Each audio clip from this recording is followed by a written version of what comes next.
Hi guys, I had said at the beginning of the riots that Farage and Reform UK would seek to exploit them for political gain.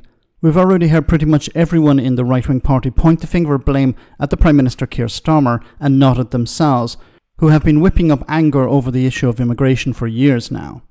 While Farage wants to win over the Tories he didn't manage to in the recent election, his antics around the riots have turned off many Conservative voters, which would, at least in the short term, damage his chances of taking over the party. Here Times Radio spoke to More in Common's Luke Trill about Farage's drop in support.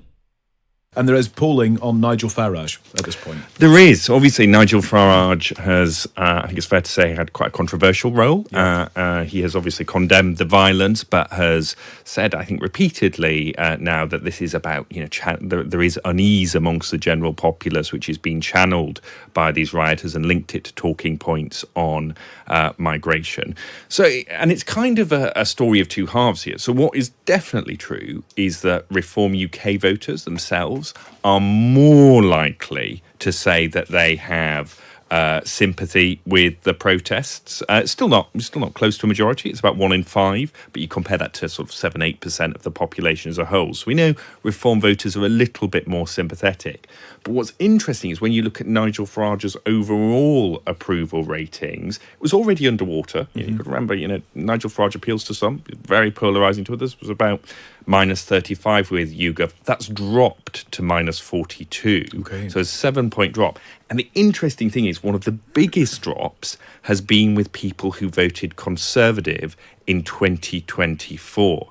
And I think for Nigel Farage, the problem there is, as he looks to grow Reform from a sort of 14% of the vote party to a sort of 25%, his eyes are going to be on, remaining Conservative voters, and that pool, who should be his target, are the most likely to say, do you know what, actually, because of this, we think he's got it wrong, and I'm now more disapproving of him as a result. So, not only, might you take issue with what he said in kind of, principle terms, in political terms, I don't think Nigel Farage has helped himself over the past week.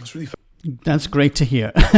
See, I think Farage looks at all of this a bit like Littlefinger in Game of Thrones. Chaos is a ladder. Farage was probably banking on the country burning itself down, so he could step forward as a strong man and claim that he would be the one to fix everything.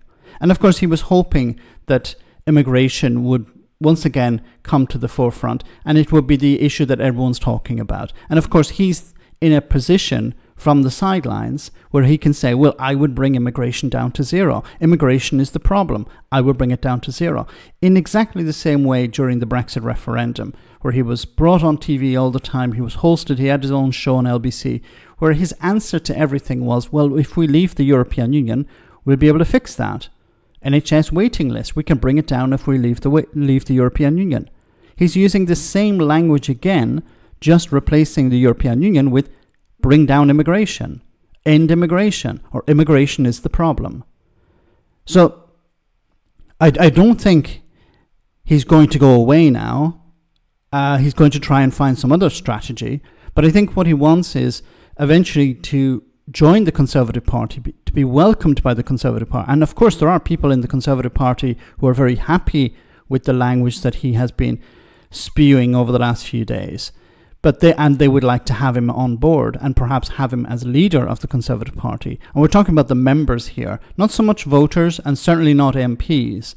But he doesn't need to convince all of the MPs. He needs to convince members to select him as a leader. But of course, he has to get into the party first. But I think at the moment, in the short term, he's damaged himself. He's not going to be welcomed into the Conservative Party. But going forward, we're going to have to see exactly what he's up to and what he's hoping to achieve and what antics he's going to engage in.